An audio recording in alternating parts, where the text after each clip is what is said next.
भक्तों, पूज्य गुरुजी ने अभी अपनी 2 दिन पहले की कथा में एक ऐसा विशेष उपाय बताया है जो उन्होंने आज तक अपनी किसी भी कथा में नहीं बताया। पूज्य गुरुजी ने कहा कि जब आपके हाथ तंग चल रहे हो, जब रुपए पैसे कहीं से प्राप्त ही ना हो पा रहे हो, जीवन में चारों तरफ से सिर्फ और सिर्फ परेशानियां आ गई हो, उनसे बाहर निकलने का कोई रास्ता ना दिखाई पड़ रहा हो, व्यापार नौकरी दुकान या कुछ भी ना चल रहा हो, चारों तरफ से नुकसान ही नुकसान हो रहा हो, तो आपको यह एक उपाय सिर्फ एक दिन कर लेना है। और गुरुजी ने कहा कि आप कुछ ही दिनों में देखेंगे कि आपके जीवन में कितना बड़ा चमत्कार हुआ है। धन प्राप्ति के नए नए मार्ग बन जाते हैं, जीवन की सारी बाधाएं समाप्त हो जाती हैं और आपको सुख समृद्धि की प्राप्ति होती है। तो चलिए जानते इस विशेष उपाय के बारे में। धनतेरस पर सिर्फ 2 रुपये की यह एक चीज लेकर आए, घर में चमक जाएगी किस्मत, धन बरसेगा। जम करके कहने का मतलब है कि धन की बारिश नहीं होगा, आपके घर में सभी मार्ग से इतना ज्यादा धन आना शुरू हो जाएगा जिसकी आप कल्पना भी नहीं कर सकते। भक्तों, धनतेरस पर कई लोग जो हैं सोना खरीदते हैं, चांदी खरीदते हैं, बर्तन खरीदते हैं, बहुत से लोग वाहन खरीदते हैं, अपने सामर्थ्य अनुसार जो जिनसे जो बन पाए वो सब खरीदारी करते हैं। धनतेरस पर धनवंतरी भगवान की पूजा होती है। धनवंतरी भगवान को आयुर्वेद का जन्मदाता और झाता कहा जाता है। भक्तों, ध्यान से देखना, तब आपको समझ में आएगा। और इस दिन हमें क्या खरीदना चाहिए ये भी हम आप लोगों को बताएंगे। सिर्फ 2 रुपये की चीज, इस दिन बहुत ही सस्ती, मात्र कुछ ऐसी चीज होते हैं जिसे खरीदने से रोग और शोक ये दोनों मिट जाते हैं और मनुष्य को सुख और समृद्धि की प्राप्ति होती है। आप अपने समर्थ अनुसार आज के वीडियो में बताएंगे कुछ ऐसे सामग्री हैं जिसे आप खरीद सकते हैं। भक्तों, आखिर जानते हैं धनतेरस के दिन हमें क्यों खरीदना चाहिए, बाकी दिन क्यों नहीं खरीदना चाहिए। देखिए, जो धनतेरस का दिन होता है यह धन प्राप्ति करने का सर्वश्रेष्ठ दिन माना जाता है। धनतेरस के दिन जो भी वस्तु खरीदते हैं उसका 100 गुना ज्यादा प्रभाव बढ़ जाता है, अर्थात शुभ हो जाता है। मान के चलिए आपने धनतेरस के दिन कोई वाहन खरीदते हैं तो वह वाहन में इतना ज्यादा प्रभाव हो जाता है, 100 गुना ज्यादा प्रभाव बढ़ जाता है। और फिर उस वाहन की फिर कभी भी उस वाहन से आपके साथ दुर्घटना नहीं होंगी, किसी को नुकसान नहीं पहुंचाती। कहने का मतलब है कि धनतेरस के दिन जो भी चीजों की खरीदारी करते हैं उसमें आपको शुभ फल प्राप्त होता है। तो हमें धनतेरस के दिन क्या खरीदना चाहिए? तो आप अपने सामर्थ्य अनुसार धनतेरस के दिन आपके पास जितना पैसा है, आपके पास जो समर्थ हैं, उनके अनुसार कुछ चीजों को खरीदारी कर सकते हैं, जो कि इस वीडियो में हम आपको लोगों को बताएंगे। और अगर हमारे वीडियो में बताएंगे 5 में से कोई भी आप एक चीज खरीद लेते हैं, यकीन माने मां लक्ष्मी आपके घर में आ जाएंगी, आपके जीवन में चल रही हर प्रकार की मुसीबत को दूर करेंगी, आपको अथाह धन संपत्ति। भक्तों, आइए इस वीडियो में जानते हैं कि वास्तव में हमें धनतेरस के दिन क्या खरीदारी करना चाहिए।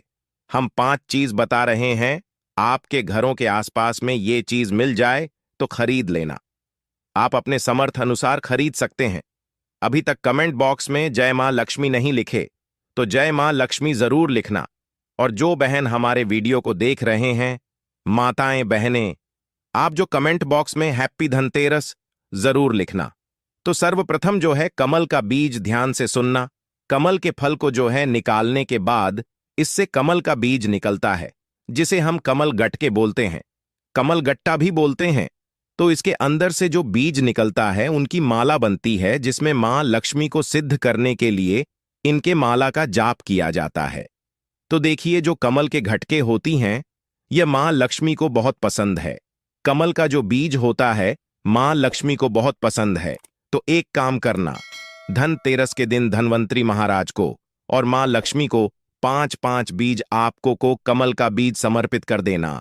और आपको प्रार्थना करना है कि हे मां लक्ष्मी, आप हमारी गरीबी मिटाएं। धनवंतरी महाराज से प्रार्थना करना है कि महाराज हमारे घर में सभी लोग हमेशा निरोग रहे, निरोग काया की प्राप्ति हो, यही हम आपसे आशीर्वाद की कामना करते हैं।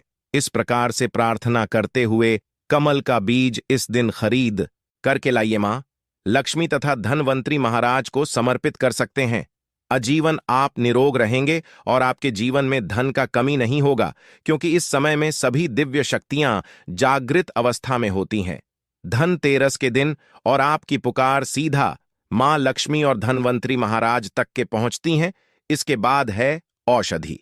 देखिए, इस दिन औषधि क्यों खरीदना चाहिए? क्योंकि औषधि हमें निरोग काया प्रदान करती, हमें जो निरोग रखने का काम करती है। तो ऐसी मान्यता है कि इस दिन धनतेरस के दिन, क्योंकि इस दिन धनवंतरी महाराज जो है समुद्र मंथन से उत्पन्न हुए थे और अमृत का कलश लेकर के उत्पन्न हुए थे। धनवंतरी महाराज को, धनवंतरी देवता को जो है देवताओं के वैद्य कहा जाता है। दुनिया के सर्वप्रथम सबसे बड़ा जो वैद्य है धनवंतरी महाराज है। ये देवताओं के वैद्य हैं और ये हमारे लिए भी पूजनीय। हम सब इनकी पूजा करते, इनकी पूजा के कारण ही हमें वेद का ज्ञान प्राप्त होता है। तो इस दिन जो है काला बज घोड़ बज या फिर जो है शंकर जटा, ये सर्व औषधि नाम की एक औषधि आती है। आप ये घर में खरीद करके ला सकते हैं। ये घर में खरीद करके आप अपने घर में लाते हैं और इसे स्थापित करते हैं या फिर धनवंतरी महाराज को समर्पित करते हैं। तो जब तक यह औषधि आपके घर में रहेगी तब तक आपके घर में बिल्कुल ही किसी को रोग नहीं आएगा। और ऐसा भी कहा जाता है, इस दिन औषधि खरीद करके लाने के बाद, जैसे कि बच्च है, शंकर चट है, सर्व औषधि आते हैं, आप जो है इस दिन इंद्रजल नाम की जो जड़ी आती है वो भी खरीद करके ला सकते हैं। या फिर किसी भी प्रकार की चमत्कारिक पेड़ पौधे की जो बांधा होती हैं या फिर चमत्कारिक जो वनस्पतियां होती हैं, ये खरीद करके लाकर धनवंतरी महाराज को समर्पित करें। ऐसा कहा जाता है, इस दिन समर्पित करने के बाद यह जो औषधियां होती हैं, जड़ी बूटियां होती हैं, जागृत अवस्था में हो जाती है। मान के चलिए किसी को लंबे समय से कोई बीमारी ठीक नहीं हो रहे हैं, तो इस दिन समर्पित किए गए औषधि की अगर 2 से 3 बूंद, अगर जो लंबे समय से बीमार पड़े, खाट में पड़े, वह चलने फिरने में समर्थमान नहीं, तो उसके नाक में अगर इसके 2 से 3 बूंद जो आप औषधि ला रहे हो उसके 2 से 3 बूंद नाक के द्वारा दिया जाए, तो वह व्यक्ति भी ठीक हो के कुछ दिनों के भीतर में चलने फिरने लायक हो जाता है। कहने का मतलब है कि इस दिन सभी प्रकार की जो औषधि होती हैं उसे जागृत करने की जरूरत नहीं पड़ती, स्वयं जागृत होते हैं। इसलिए इस दिन औषधि लाकर के आप समर्पित जरूर करें। इसके बाद है गोमती चक्रा और कौड़िया। तो देखिए, जो कौड़ी होती है बचपन में काफी खेली जाती है। जो कुमती चक्र होता है ये भगवान विष्णु से उत्पन्न हुआ है। एक धार्मिक कथा के अनुसार जो गुमती चक्र है भगवान विष्णु से उत्पन्न हुआ है, कौड़ी मां लक्ष्मी से उत्पन्न हुआ है। इसके बारे में एक हम कथा भी बताएंगे।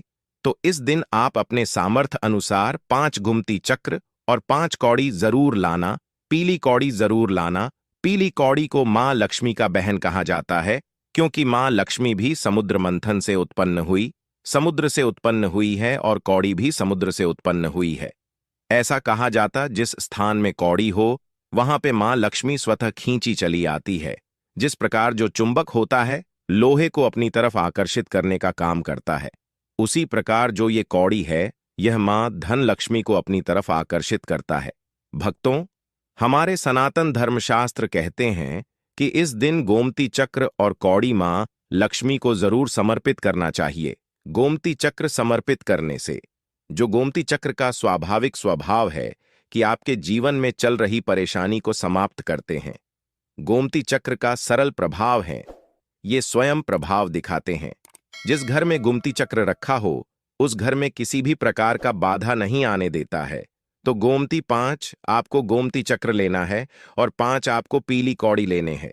अगर आपके समर्थ हैं तो आप जो है 21 गोमती चक्रा और 21 पीली कौड़ी जरूर ले लेना और आप जो है मां लक्ष्मी को इस दिन समर्पित कर देना। या फिर घर के किसी बच्चे को नजर दोष लगा है या घर में किसी बच्चे को जल्दी नजर दोष लग जाता है, तो यह काम जरूर करना। इस दिन गोमती चक्र को लाल कपड़े में बांध करके जो छोटे बच्चे को नजर दोष लग जाता है उसे पहना देना। आजीवन नजर दोष नहीं लगेगा। फिर जिनके घर में लंबे समय से बीमारी है, जो बीमार से छुटकारा पाना चाहते हैं, खुद आपको कोई रोग ना हो भक्तों, अब आप चाहते हैं कि रोग से आपको मुक्ति मिल जाए, या फिर किसी ने आपके ऊपर में कुछ किया है, कराया है, तो आपको इस दिन 7 घुमती चक्र लेना और शरीर से 7 बार उतारा करके इसे बहते हुए जल में बहा देना है। बहते हुए जल की निर्मल धारा में प्रवाहित कर देना है। बिल्कुल ही जल के धारा के साथ में आपके शरीर में किए गए तंत्र विकार घुमती चक्र खींच लेगा बहा देगा और आप आजीवन बीमारी। इस दिन क्यों खरीदना चाहिए? क्योंकि झाड़ू को मां लक्ष्मी का स्वरूप माना जाता है। हमारे सनातन धर्मशास्त्र भी कहते हैं जो झाड़ू हैं यह लक्ष्मी है, और जो कचरा है राहु हैं। तो जो झाड़ू हैं हमारे घर से कचरे को बाहर फेंकने का काम करता है, अर्थात ये बाहर निकालता है। झाड़ू से हम कचरे को साफ करते हैं, तो इसीलिए झाड़ू को लक्ष्मी कहा जाता है, कचरे को राहु। तो लक्ष्मी रूपी जो झाड़ू है कचरे रूपी राहु को हमारे घर से बाहर फेंकने का कम करती है। जहां पे गंदगी होती है, गंदा वातावरण हो, वहां पे राहु आते, वहां पे केतु आते, वहां पे फिर नकारात्मक चीजों का प्रभाव बढ़ता है। इसलिए झाड़ू घर में रखने से झाड़ू सकारात्मकता ये लाती है। मां लक्ष्मी का ही स्वरूप कहा जाता है। तो आपको धनतेरस के दिन 2 जोड़ा झाड़ू जरूर लाना चाहिए। आपको जोड़े के स्वरूप में झाड़ू लाना चाहिए और इसे लाकर के जैसे देवी मां लक्ष्मी की आप पूजा करते हैं उसी प्रकार झाड़ू की भी पूजा करना है। और इससे आपको प्रार्थना करना है कि हे मां लक्ष्मी, आपकी कृपा से हमारे घर में पूरे साल पूरे वर्ष भर अन्न की कमी ना हो। इस प्रकार से प्रार्थना करना है। झाड़ू को मां लक्ष्मी का स्वरूप आपको मानना है। झाड़ू मां लक्ष्मी का ही स्वरूप है। इसके बाद है धनिया लाना है। धनिया का जो संबंध होता है सीधा धन के देवी मां लक्ष्मी से होता है। देखिए, आज भी ग्रामीण क्षेत्र में धनतेरस के दिन धनिया लाया जाता है।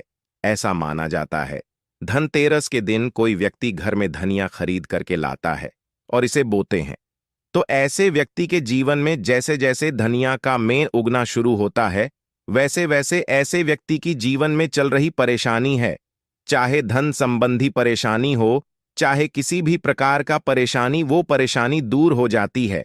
जैसे जैसे धनिया का आकार बढ़ता है वैसे वैसे व्यक्ति की अध्यात्म उन्नति होती है।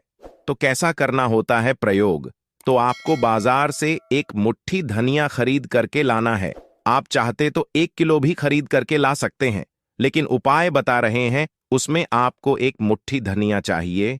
एक मुट्ठी धनिया को लाल रंग के वस्त्र में आपको डाल देना है और इसे मां लक्ष्मी के श्री चरणों में समर्पित कर देना। आपको प्रार्थना करनी है कि मां इस धनिया से हमारा दुर्भाग्य दूर हो।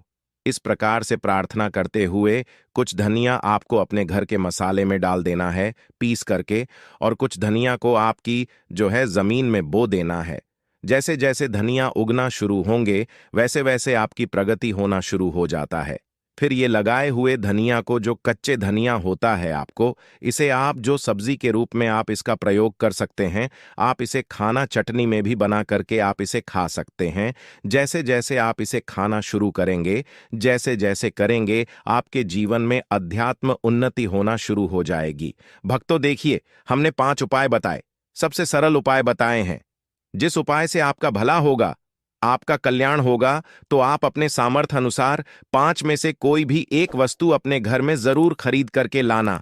आपकी अध्यात्म